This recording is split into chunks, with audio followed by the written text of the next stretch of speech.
ఓం అజ్ఞానం తిమిరంధస్య జ్ఞానాంజనశలాకయా చక్షురున్మిళితం येन తస్మై శ్రీగురవే నమః. శ్రీచైతన్యమనోభీష్టం స్థాపితం येन భూతలే స్వయం రూపకదా మह्यं దదాతి స్వపదాంతికం. వందేహం శ్రీగురో శ్రీయుతపదకమలం శ్రీగురూన్ వైష్ణవాంచ చ శ్రీరూపం సాగ్రజాతం సహగణ రఘునాథాన్వితం తం సజీవం సాద్వైతం సావధూతం పరిజనసహితం కృష్ణచైతన్యదేవం శ్రీరాధాకృష్ణపాదాన్న సహగణ లలితా శ్రీవిశాఖాన్వితాంశ. नमो ओम विष्णुपादाय कृष्णप्रेष्ठाय भूतले श्रीमते भक्तिवेदांत स्वामिनीति नामिने नमस्ते सरस्वती देवी गौरवाणी प्रचारिणी निर्विशेष शून्यवादी पाश्चात्य देशतारिणे वाञ्छाकल्पतरुभ्यश्च कृपा सिन्धुभ्य एव च पतितानां पावनेभ्यो वैष्णवेभ्यो नमो नमः. नमो महावदान्याय कृष्णप्रेमप्रदायते कृष्णाय कृष्णचैतन्यनाम्ने गौरत्विषे नमः. हे कृष्णा करुणा सिन्धो दीनबन्धो जगत्पते गोपेश गोपिका कान्त राधाकान्त नमोऽस्तुते. तप्त कांचन गौरांगी राधे वृंदावनेश्वरी वृषभानुसुते देवी प्रणमामि हरिप्रिये. नीलांचल निवासाय नित्याय परमात्मने बलभद्र सुभद्राय जगन्नाथाय ते नमः. जय श्री कृष्ण चैतन्य प्रभु नित्यानंद श्री अद्वैत गदाधर श्रीवासादि गौर भक्तवृंद. हरे कृष्ण कृष्ण कृष्ण हरे हरे हरे राम राम राम हरे हरे. हरे कृष्ण कृष्ण कृष्ण हरे हरे राम राम हरे हरे. हरे कृष्ण कृष्ण हरे राम हरे हरे.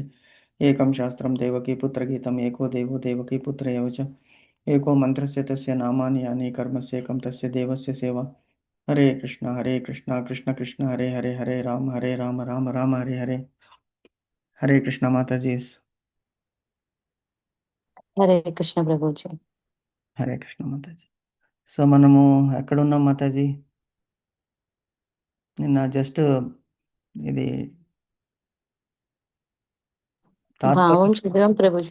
అంతే ప్రభుజీ, భాష్యం చదవాలి ప్రభుజీ. భాష్యం చదవాలి. ఓకే. సో ఈలోపు మనము శ్లోకాలు ఒకసారి చెప్పుకుందామా? 16th 17th 18th.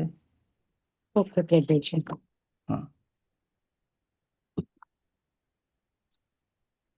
ఈ రోజు కొంచెం ప్రాక్టీస్ అవ్వటం కావలేదు ప్రభుజీ, కానీ ట్రై చేస్తాను ప్రభుజీ. ట్రై చేయండి మాతాజీ.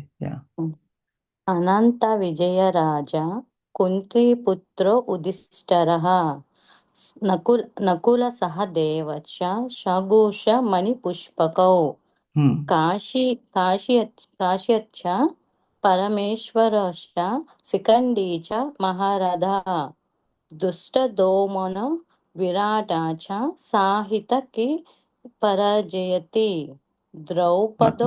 మాతాజీ ఒక్క నిమిషం. ఇక్కడ సాహితికి చ ఒక్క నిమిషం. కాశ్యస్య చూడండి. అనంత విజయం రాజా కుంతిపుత్రో యుధిష్ఠిరః నకులః సహదేవస్య సుఘోష మణిపుష్పకౌ. తర్వాత కాశ్చస్య పరమేశ్వాసః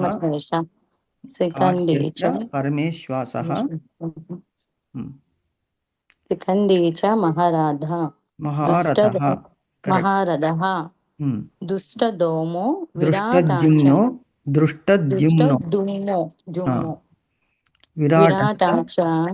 సాహితికి చ పరాజితః. సాత్యకిశ్చాపరాజితః. ద్రౌపదో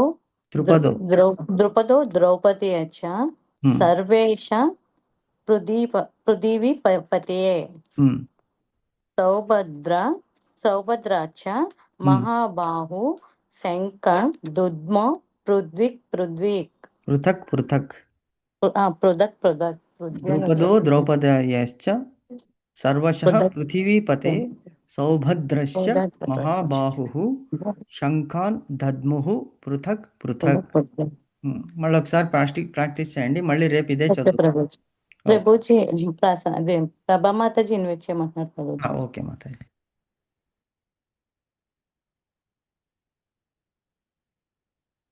ఓకే ఓకే. వేణుశ్రీ మాతాజీ ప్రాక్టీస్ చేశారమ్మా మీరు? 16, 17 చెప్తాను ప్రభుజీ. ఓకే మాతాజీ. ఓకే చెప్పనా ప్రభుజీ? చెప్పండి మాతాజీ. అనంత విజయం రాజా కుంతి పుత్రో యుధిష్ఠిరః నకుల సహదేవ చ సుఘోష మణిపుష్పకౌ. Very good. 17 ప్రభుజీ. చెప్పండి మాతాజీ. కాశ్య చ పరమేశ్వాస శిఖండీ చ మహారథ దృష్టద్యుమ్నో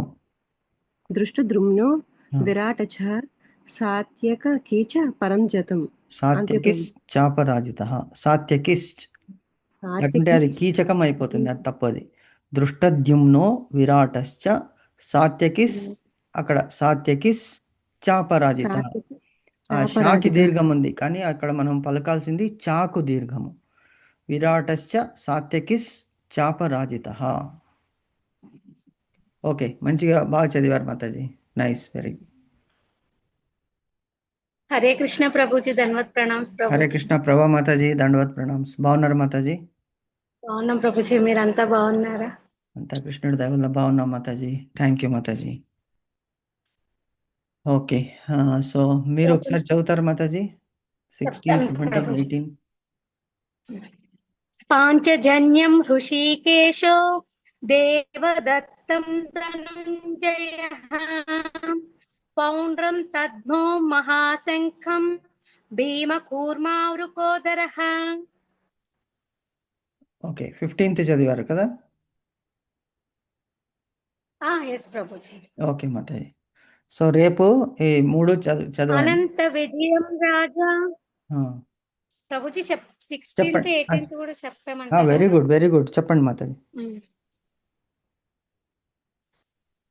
అనంతం విజయం రాజా కుంతీపుత్రో యుధిష్ఠిరః నకులః సహదేవస్య సుఘోషమణిపుష్పకౌ కాశ్యచ్చ పరమేశ్వాసః శిఖండీ చ మహారథः దృష్టద్యుమ్నో విరాటశ్చ సా- సత్య సాత్యకిచ్చ పరాజితः సాత్యకిస్ ద్రుపదో చాపరాజితః.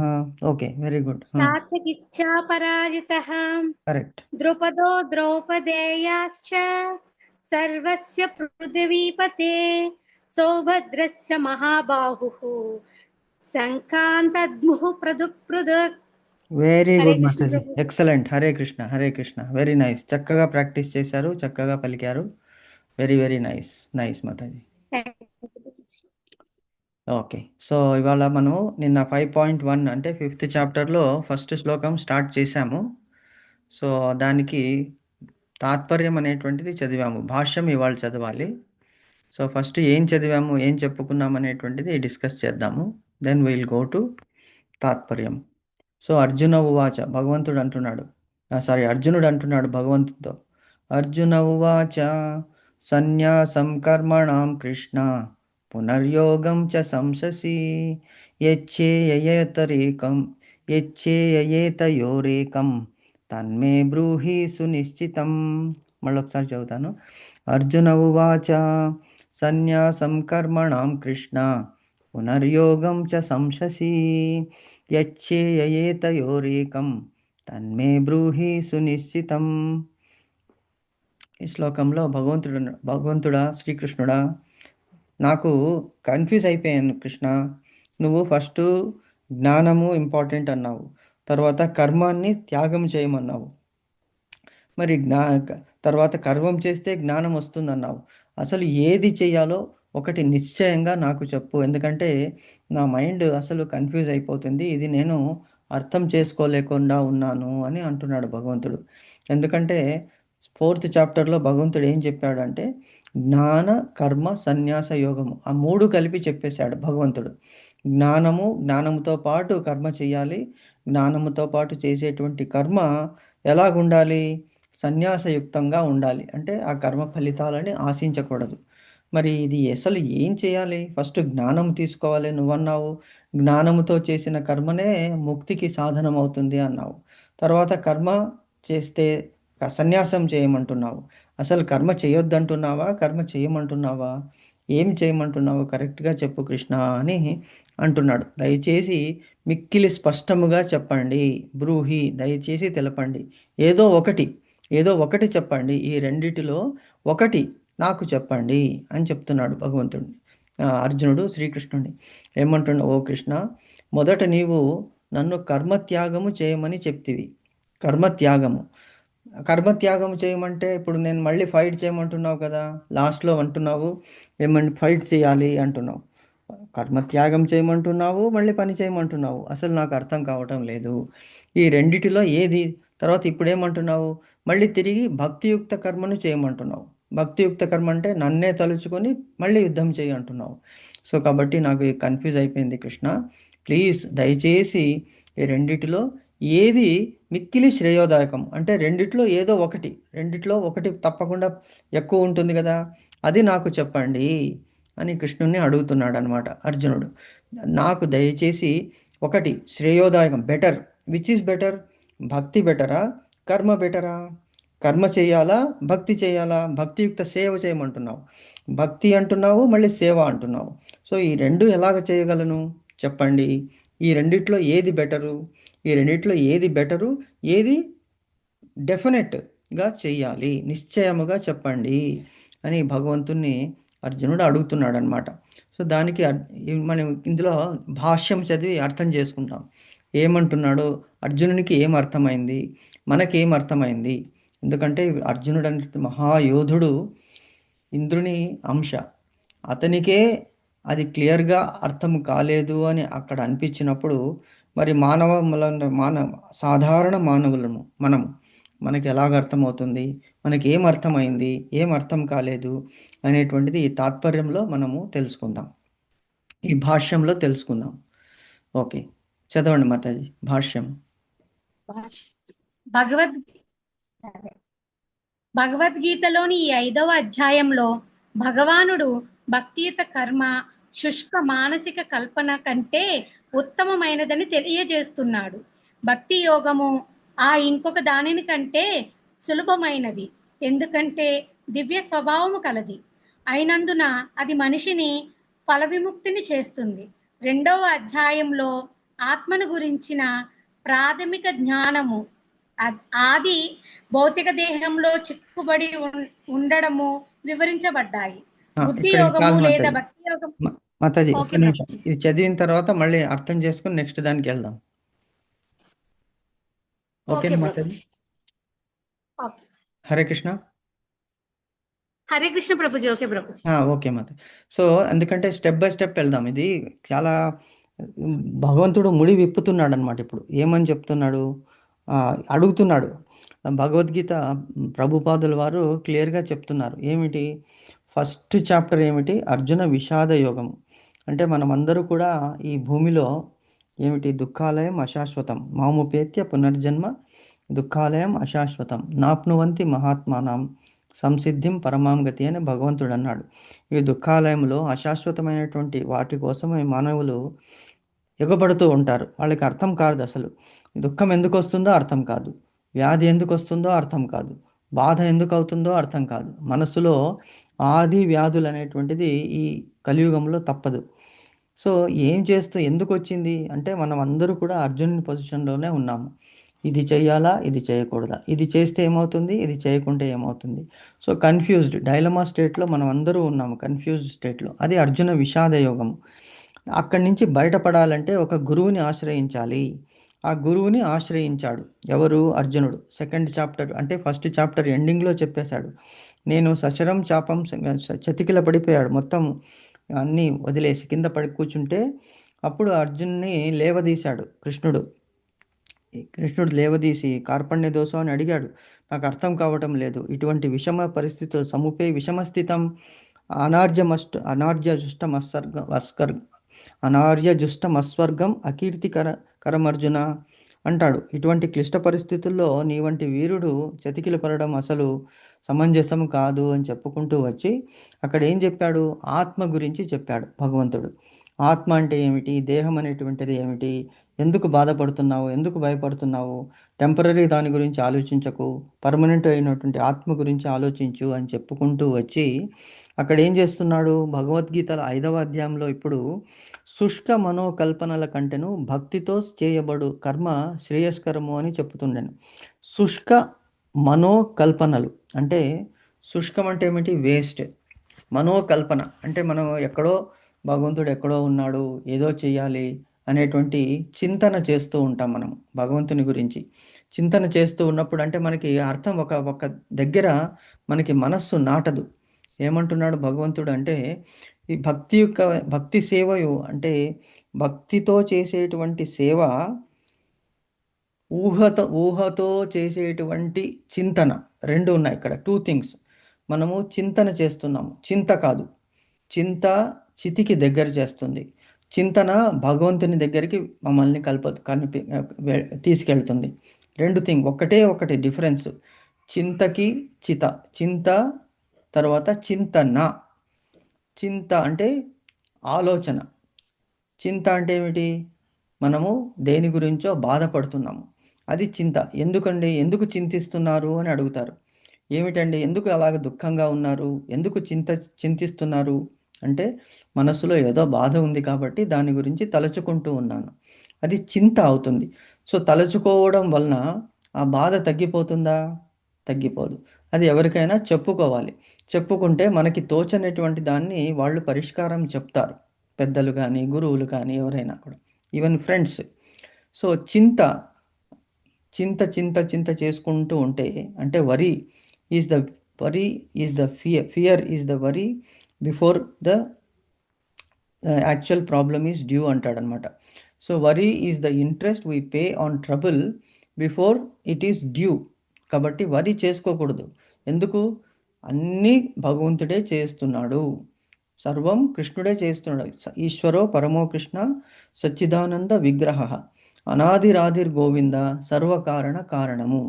ఎప్పుడైనా కూడా మనం ఎగ్జామ్కి వెళ్తున్నాము, ఎగ్జామ్కి వెళ్ళేటప్పుడు అరే క్వశ్చన్ ఎటువంటిది ఇస్తాడో, ఎలాగ ఆన్సర్ చేయాలి, ఏమిటి నాకు వస్తుందా, మొత్తం ఇయర్ అంతా కూడా అదే చదివావు, అదే అక్కడ ఉండే సిలబస్లో ఉండేదే ఇస్తాడు, సిలబస్లో లేనిది ఇవ్వడు కదా. కాబట్టి మనకి ఏం చేయాలి? చింత వదిలిపెట్టి భగవంతుని పాదాల మీదకి వదిలిపెట్టేసేయాలి కర్మ ఫలితాన్ని. మనం చేసే ప్రయత్నం మట్టుకే మనం చేయాలి. కాబట్టి చింత వదలాలి. చింత నా అంటే వద్దు, చింత చేయవద్దు. ఏమి చేయాలి? చింతన అంటే భగవంతుని గురించి ధ్యానము. రెండిటికి ఒక సున్నా డిఫరెన్స్ ఉంది. చింతన నా. సో చింత చేయకుండా ఏమంటున్నాడు భగవంతుడు?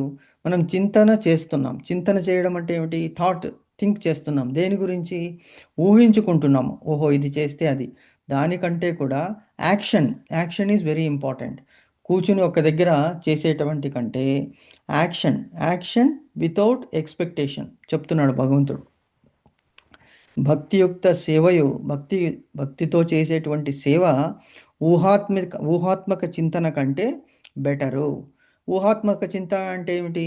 అది ఏదో థింక్ చేస్తాం, ఇది ఇట్లా అయిపోతుంది, అట్లా అయిపోతుంది, అదవుతుంది, ఇదవుతుంది. No, we should not keep on thinking. అందువల్ల ఏమవుతుందంటే బేసికలీ మనకి మాతాజీస్ మన మనస్సు అనేటువంటిది ఎటువంటిదంటే ఒక కళ్ళెము.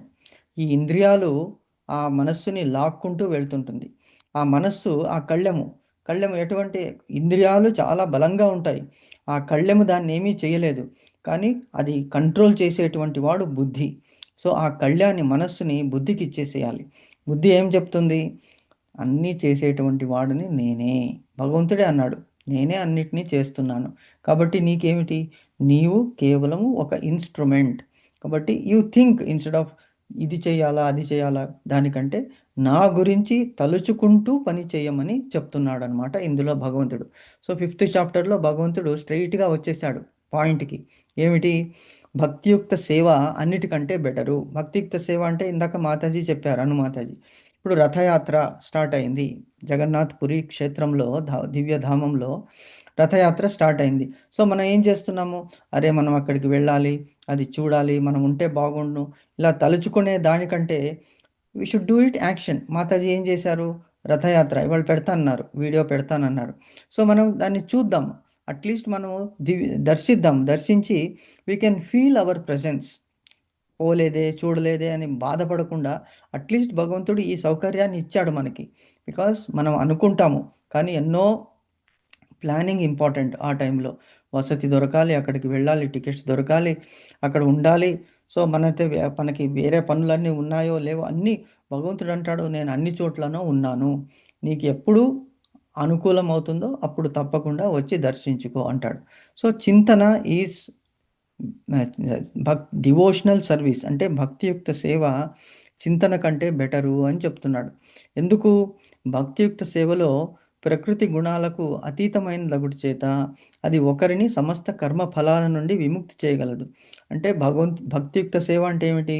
కృష్ణ భావనామృతంలో కృష్ణుణ్ణి సేవించడం. ఏ పని చేస్తున్నా కూడా నా హంకర్త హరికర్త అనేటువంటి భావనలో మనం పని చేస్తున్నాము. చేస్తున్నప్పుడు ఏమవుతుంది? ఆ 3 గుణాలు దేవి ఎవరు మాయాదేవి మన దగ్గరికి తీసుకురాదు. అప్పుడు సతోగుణము, రజోగుణము, తమోగుణము ఈ మూడిటిని మనం మించిపోతాం. అదే శుద్ధ సత్వ గుణం అవుతుంది భగవంతుని దగ్గరికి వెళ్ళినప్పుడు. ఎలాగైతే అయస్కాంతానికి ఐరన్ అంటుకున్నప్పుడు అది కూడా అయస్కాంతం అయిపోతుంది కొంతసేపు. ఎప్పుడైతే మళ్ళీ అయస్కాంతం నుంచి బయటపడుతుందో అది దానికి మళ్ళీ తన సహజ స్థితి వచ్చేస్తుందన్నమాట. సో అలాగే భక్తియుక్త సేవ is better than other thoughts, ఇంకొక థింకింగ్. కాబట్టి అది చెప్తున్నాడు. కనుక భక్తియుక్త సేవ నిజమునకు మనోకల్పనల కంటేనూ సులభమైనది. మనోకల్పనలు ఊరికే మనం ఇప్పుడు 7 కొండలు ఎక్కుదాము అనుకుంటున్నాం కానీ అసలు ఎక్కడం ఎప్పుడు స్టార్ట్ చేస్తేనే అవుతుంది. సరే ఇక్కడే మనకి మన ఇంటి దగ్గరనే భగవంతుని వెంకటరమణ స్వామి గుడి ఉన్నది. సో అక్కడికి వెళ్ళండి, వెళ్ళి దర్శించుకోండి. ఎవరు వద్దన్నారు? భగవంతుడు అన్నాడు అన్ని చోట్ల ఉన్నాను, అక్కడికి వస్తేనే కనిపిస్తానని ఏం లేదు కదా. అది కరెక్టే, దివ్య సన్నిధానము పవర్ఫుల్ డైటీ. కానీ అందరికీ ప్రతిరోజు వెళ్ళడం అనేటువంటిది కుదరదు. అట్లీస్ట్ ఇయర్లీ వన్స్ అన్నా వెళ్తామా? అది కూడా మన చేతుల్లో లేదు. ఆయన ఎప్పుడు పిలిపించుకున్నాడో అప్పుడే వెళ్ళడం అవుతుంది. కాబట్టి ఈ సర్వీస్ అనేటువంటిది చెయ్యండి, అదే భగవంతునికి అందుతుంది అని చెప్తున్నాడు అనమాట. సో భక్తియుక్త సేవ మనకి యాదవార్యులని ఒకళ్ళు ఉండేవాళ్ళు.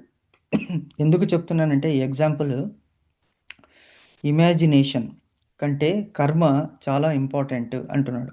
సో యాదవార్యులు రోజు తన శిష్యులకి, తన ఇంట్లో ఆవిడ భార్య కూడా మహాపతివ్రత. సో శిష్యులందరికీ కూడా ఆయన ఈ పాఠాలను చెప్పేటువంటి వాళ్ళు ఆయన. తర్వాత వాళ్ళందరికీ కూడా భోజనాదులు ఏర్పాటు చేయాలి. శిష్యవర్గం ఉన్నప్పుడు అంటే వాళ్ళకి వాళ్ళ ఆలనా పాలన అంతా కూడా గురువుని రెస్పాన్సిబిలిటీ అవుతుంది. కానీ ఆ కాలంలో ఇంతటి వ్యవస్థ లేదు. రాజులు ఎవరైనా అనుగ్రహించి వాళ్ళకి ధాన్యము అది సమకూరిస్తే దాంతోపాటు వాళ్ళు వాళ్ళ దేహ పోషణ ఆహారాన్ని తయారు చేసుకునేవాళ్ళు. సో ఒకరోజు ఇంట్లో నూకలు లేవు అన్నమాట. సో ఏం చేయాలి అని అలాగే గడిచిపోతూ ఉంది. ఏదో ఉన్న దాంట్లో సరిదిద్దుకుంటున్నారు. సరిదిద్దుకున్నప్పుడు ఏమైందంటే ఒకసారి చాలా కష్టపడిపోయాడు. అంటే ఇంకా ఏమీ దొరకడం లేదు. అంటే అప్పుడు యాదవారులు ఏంటంటే ఏదో పాఠం చదువుతున్నారు. అందులో కృష్ణుడు రాశాడనమాట, నీకు ఎట్టి పరిస్థితుల్లోనూ నన్ను తలుచుకుంటే వెంటనే నీకు ఆ బాధ నుంచి విముక్తిని చేస్తాను అనేటువంటి ఒక పదం ఉన్నదన్నమాట అందులో. సో అది చూసి ఆయనకి ఇన్నాళ్ళు ఇలాగే చదువుతున్నాను కానీ ఏమీ దీనివల్ల లాభం లేదని చెప్పి దాని మీద ఏం చేశాడంటే ఆయన ఒక సిరా తీసుకుని ఆ లైన్ కట్ చేశారు ఆయన. దాంట్లో కట్ చేసేసి వెళ్ళిపోయాడు. సరే నేను ఏదో తీసుకుని వస్తానులే, ఇది చదవడం కంటే ఏదన్నా మనం పని చేసుకుని వద్దామని వెళ్ళిపోయాడు. సో వెళ్ళిపోతే ఏమైందంటే ఆయన అటు వెళ్ళంగానే ఇటు శ్రీకృష్ణుడు వాళ్ళకి కావాల్సిన సరకు సరంజామా అంతా కూడా ఈయన వేషంలోనే వచ్చాడు. ఎవరు? యాదవారుల వేషంలోనే వచ్చి ఇంట్లో ఏమిటంటే అప్పుడే వచ్చేసారంటే అవును అంతా దొరికింది, ఇప్పుడు శిష్యులకి చక్కగా వండి పెట్టు అని చెప్పేసి ఆయన మళ్ళీ వస్తాను ఇప్పుడే అని వెళ్ళిపోయాడనమాట. సో ఎప్పుడైతే వెళ్ళిపోయాడో అక్కడ మళ్ళీ ఆయన కొంతసేపటికి వచ్చాడు. వస్తే మళ్ళీ అంతలోనే వచ్చేసారేంటి అని అడిగింది. ఇందాకే వచ్చారు, నేను ఇప్పుడే వస్తున్నాను కదా అంటే, లేదు ఇందాకే మీరే వచ్చి ఇవన్నీ ఇచ్చారు చూడండి సరుకులు అంటే, అప్పుడు ఆయనకి కళ్ళలో నీళ్లు రాలిందనమాట. కళ్ళలో నీళ్లు అంటే నేను ఎక్కడొచ్చాను, శ్రీకృష్ణుడే, నేను అతన్ని నమ్మకుండా ఈ గీత మీద నేను క్రాస్ చేశాను అంటే లేడు అనేటువంటి దాంట్లో. సో అప్పుడు ఏమైంది, భగవంతుడే నన్ను అంటే ఇంతలోనే నా గురించి మరిచిపోయావా అని చెప్పి అనుగ్రహించాడని చెప్పేసి మళ్ళీ టెంపుల్కి వెళ్ళాడు. శ్రీకృష్ణ భగవంతుని టెంపుల్కి వెళితే అతని నాలుక మీద ఇలాగా అడ్డంగా ఒక గీత కనిపించిందనమాట. అంటే ఆహా, నేను ఎంతటి తప్పు చేశాను భగవంతుడా, నన్ను ఈ విధంగా నువ్వు అనుగ్రహించావా, గురువు అయినటువంటి వాడు నేనే నిన్ను నమ్మకుంటే నా శిష్యులు ఎలాగ నమ్ముతారు? కొద్దిపాటి కష్టాల్లో నేను తట్టుకోలేకపోయాను, నన్ను క్షమించని జలజల కళ్ళ నీళ్లతో ఆయన్ని అభిషేకం చేశాడు, పాదాలన్నీ కడిగాడనమాట. సో అప్పుడు భగవంతుడు అతనికి దర్శనమిచ్చి ఎత్తుకుని, లేదయ్యా నిన్ను పరీక్ష చేయడానికి చేశాను, అంతేకాని కా ఇది నీ శిష్యులకి కూడా తెలవాలి, తెలియజెప్పాలి. ఎప్పుడు నేను నా భక్తులని వదిలిపెట్టి ఉండలేను, అరక్షణము కూడా నా భక్తుల్ని నేను వదిలిపెట్టి ఉండలేను అని చెప్తాడనమాట. సో ఇక్కడ చెప్తుండే అర్థం చేసుకోవాలంటే ఏమిటంటే, మనము భక్తియుక్తమైనటువంటి సేవ చేస్తూ ఉంటే భగవంతుడు మన వెన్నంటే ఉంటాడు. అంతేగాని ఊరికే ఊహాతీతలను చేసుకుని నన్ను ఎవరో వస్తారు, ఎవరో రక్షిస్తారంటే అలా కాదు. భగవంతుడు మన దగ్గర ఉన్నాడు. మనకి తోచినటువంటి వర్ణాశ్రమ అనుసారంగా మన కర్మలని చేయాలి అని చెప్తున్నాడు ఇక్కడ భగవంతుడు. అప్పుడు ఏమవుతుంది అంటే, ఆ ఒక్క నిమిషము మాయాదేవి కూడా అటువంటి గొప్ప ఆచార్యులైనటువంటి యాదవార్యులను కూడా వదలలేదు. అంటే పరీక్ష చేస్తాడనమాట భగవంతుడు. అసలు నన్ను నమ్ముతున్నాడా ఇంత కష్టాల్లో కూడా? ఇప్పుడు మంచి వాళ్ళకే కష్టాలని మనం ఎందుకు అనుకుంటాము? ఎప్పుడూ అంటున్నాం, అరే మనం అన్నీ చేస్తున్నాము, అన్నీ చెప్తున్నాము, అయినా కూడా మనకి ఇన్ని కష్టాలు ఎందుకు అని అప్పుడప్పుడు మనకి డౌట్ వస్తుంది. ఒక్కొక్కసారి బాధ కూడా అనిపిస్తుంది. కానీ భగవంతుడు ఏం చేస్తాడంటే, ఎలాగైతే గోల్డ్ బంగారాన్ని మనము కొలిమిలో వేసి దానిలో ఉన్నటువంటి ఆ మలినాలన్నీ కడిగేస్తాడు, అది ఇంకా పుటము పెడితే దాన్ని ఇంకా షైన్ అవుతుంది. అలాగే భగవంతుడు కూడా భక్తులకి కష్టాలు పెట్టి లోకానికి చూపిస్తాడు, చూడండి నా భక్తులు ఎటువంటి వాళ్ళు, ఎంత కష్టమైనా కూడా తట్టుకుని నన్ను వదలరు అనేటువంటి లెసను భగవంతుడు అందరికీ చెప్తున్నాడు అనమాట. సో కాబట్టి అంత కర్తం అకర్తం అన్యథా కర్తం, భగవంతుడు ఏదైనా చేయగలడు. కాబట్టి అతన్ని భక్తియుత సేవతో అతన్ని మనము సేవించాలి. అప్పుడు ఈ అజ్ఞానం అనేటువంటిది మనకి పోతుంది అని చెప్తున్నాడు. కనుక భక్తియుక్త సేవ నిజమునకు మనోకల్పనల కంటేనూ సులభమైనది, వెరీ ఈజీ. ఎందుకు? మనము మేలుకునే సేవ చేస్తాము. ఇప్పుడు భగవంతునికి మాల అర్పిస్తున్నాము, పూజ చేస్తున్నాము, అతనికి ప్రసాదం చేసి నివేదన పెడుతున్నాము. తర్వాత టెంపుల్స్కి కానీ ఈవెన్ మన ఇంట్లో పూజా గృహంలో శుభ్రపరుస్తున్నాము. ఇది మనము అలకడము కానీ, ఊడవడము కానీ, భగవంతుని విగ్రహాలు కడగడం కానీ, దీపాలు కడగడం కానీ, ఫ్రెష్గా అంటే భగవంతునికి అన్నీ అర్పిస్తున్నది, అది భక్తియుక్తమైనటువంటి సేవ అవుతుంది. కానీ మనం విసుక్కోకుండా వేరే వాళ్ళ మీద కోపం, ఎందుకంటే మనం చూస్తూనే ఉన్నాం రోజు ఎన్నో ప్రాబ్లమ్స్ ఉంటాయి. ఒకళ్ళకి ఇద్దరు మనుషులు ఉన్నారంటే అందులో 3 ఒపీనియన్స్ ఉంటాయి. కాబట్టి అది పక్కన పెట్టేసేయాలి. ఎప్పుడు భగవంతునికి మనం సేవ చేస్తున్నప్పుడు, అసలు ఏ పని చేస్తున్నప్పటికీ కూడా ఆ మనోవికారాలని మనకి తీసుకురాకూడదు. ఆ దృఢమైనటువంటి భక్తిని, ఆ దృఢమైనటువంటి సంకల్పాన్ని ఇవ్వమని మనం భగవంతుని కోరుకోవాలన్నమాట. సో అది నిజమైనటువంటి భక్తియుక్తమైనటువంటి సేవ అవుతుంది. కాబట్టి 2వ అధ్యాయంలో ఆత్మ గురించి చెప్పాడు. ప్రాథమిక జ్ఞానము అంటే దేహము వేరు, ఆత్మ వేరు అని చెప్పాడు. మన దేహంలో బంధించినటువంటి ఆత్మ గురించి చెప్పాడు అని తెలుసుకున్నామన్నమాట. సో ఇంకా ముందు ఏం చెప్తున్నాడు? బుద్ధి యోగము లేక భక్తియుక్త సేవలో ఇది ఎటువంటి విధానం అనేటువంటిది ఇక్కడ చెప్తున్నాడమంట ఈ అధ్యాయంలో. ఓకే మాతాజీ, చదవండి మాతాజీ.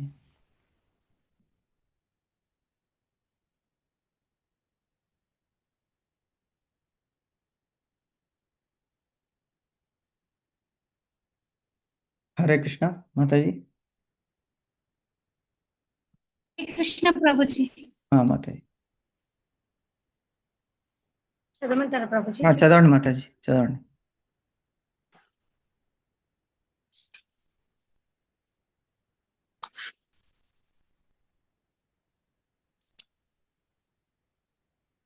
బుద్ధి యోగము లేదా భక్తి యోగము ద్వారా ఈ పంజరము నుండి బయటపడే పద్ధతి కూడా అందులో వివరించబడింది. జ్ఞానస్థితిలో ఉన్నవాడు నిర్వహించవలసిన విధులు ఏవి ఉండవని 3వ అధ్యాయంలో వివరించబడింది. అన్ని రకాల యజ్ఞకర్మలు జ్ఞానముతోనే సమాప్తి చెందుతాయని 4వ అధ్యాయంలో భగవానుడు అర్జునునికి చెప్పాడు. అయినా 4వ అధ్యాయం చివరిలో భగవంతుడు అర్జునునికి ఉపదేశం చేస్తూ మేల్కొని పరిపూర్ణ జ్ఞానంలో నిలిచి యుద్ధం చేయమని అన్నాడు. చదవమంటారా ప్రభుజీ? చదవండి, ఇంకొక సెంటెన్స్ చదవండి నెక్స్ట్ మళ్ళీ. అందుకే భక్తిలో కర్మ, జ్ఞానంలో అకర్మ రెండిటి ప్రాధాన్యాన్ని ఒకే మారు నొక్కి చెబుతూ శ్రీకృష్ణుడు అర్జునుని సంభ్రమానికి గురి చేసి అతని స్థిరత్వాన్ని కలవరపెట్టాడు. Very good.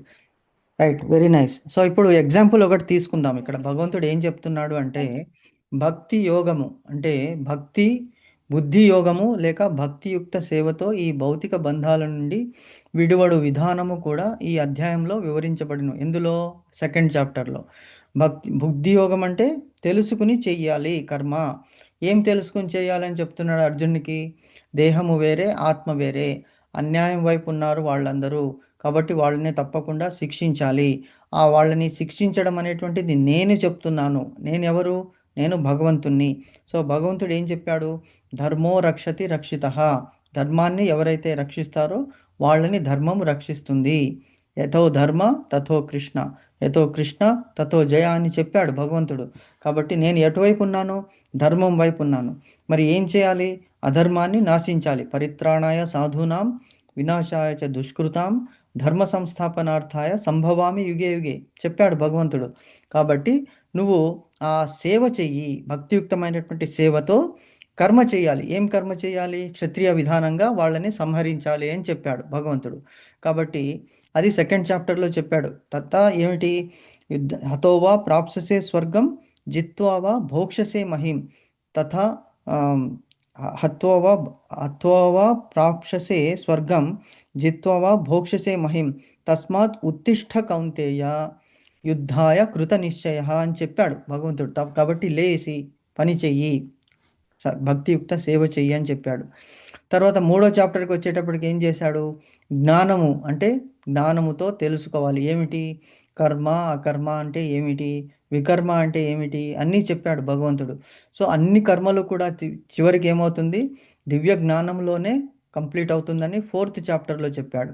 తర్వాత ఏ మనిషి అయితే సందేహంతో ఉంటాడో అతనికి ఈ లోకంలో సుఖం లేదు, పై లోకంలో కూడా సుఖం లేదని చెప్పుకుంటూ వస్తున్నాడు. కాబట్టి ఇవన్నీ ఒకదాని తర్వాత నువ్వు జ్ఞాపకం పెట్టుకోవాలి. పరిపూర్ణమైనటువంటి స్థితిలో జ్ఞానము ఎప్పుడు? భగవంతుడు సర్వోత్కృష్టుడు, అతడు చెప్పింది తూచా తప్పకుండా మనం పాటించాలి. సందేహానికి తావు లేదు. భగవంతుడే చెప్తున్నాడంటే తప్పకుండా అది కరెక్ట్ అయి ఉంటుంది అనేటువంటిది మనం అర్థం చేసుకోవాలి. నా బుద్ధిని అక్కడ ఉపయోగించకూడదు. భగవంతుడు చెప్పిన దాన్ని మనం పాటించాలి. ఎందుకంటే ఈ భౌతిక జగత్తులో 3 గుణాల వల్ల మన బుద్ధి అనేటువంటిది భ్రమ చెందుతుంది. కాబట్టి మనము భగవంతుడు ఏది చెప్తాడో అదే జ్ఞానము, అదే దివ్య జ్ఞానము అనేటువంటిది ఫోర్త్ చాప్టర్లో భగవంతుడు చెప్పాడనమాట. కాబట్టి పరిపూర్ణమైనటువంటి ఇంతకుముందు ఇంకోటి చెప్పాడు. ఏమిటి? జ్ఞాన స్థితిలో నెలకొన్న వ్యక్తికి చేయవలసిన విధులేవి ఉండవు అని 3వ అధ్యాయంలో చెప్పాడు. అంటే ఏమిటండి ఇది? జ్ఞానస్థితిలో ఎవరు నెలకొంటారు అంటే అది అసంప్రజ్ఞాత స్థితి అనేటువంటిది మనం తెలుసుకున్నాం. అంటే యోగులు ఋషులు ఏం చేస్తారు? మొత్తం సన్యాసం తీసుకుని వాళ్ళకి చేయవలసిన కర్మ ఏమీ ఉండదు. వానప్రస్థాశ్రమంలో ఏం చేస్తారు? వాళ్ళు వెళ్ళిపోతారు అడవులకి. వెళ్ళి ఎందుకు అడవులకు వెళ్తారు? సమాజంలో ఉండలేరా అంటే సమాజంలో ఉంటే ఏదో ఒకటి మీకు బాధ్యత అనేటువంటిది ఉంటుంది, ఏదో తప్పనిసరిగా చెయ్యాలి. ఆ కర్మకి మళ్ళీ ఫలితము, ఆశ ఇవన్నీ కూడా ఉంటుంది. కానీ వనానికి వెళితే అక్కడ మీరు ఏమీ చేయాల్సిన అవసరం లేదు. ఇప్పుడు చూడండి, మనం రోజు ఇక్కడ సమాజంలో మనం ఇంట్లో ఉంటున్నాం. ఇంట్లో ఉంటుంటే పొద్దున్న లేవంగానే కాఫీ నుంచి స్టార్ట్ అయ్యి నైట్ గ్యాస్ కంప్లీట్ క్లీన్ చేసి మొత్తం అన్ని కడిగి లోపల వేసేసి పడుకునేంత వరకు పనులు చేస్తూనే ఉంటాం. దేని గురించి అయ్యా ఇంత పాటు అంటే జానెడు పొట్ట గురించి. అందరి కడుపు నింపాలి, అన్నీ తీసుకురావాలి, వండి పెట్టాలి. అదే వానప్రస్థానికి వెళ్ళిపోయారనుకోండి,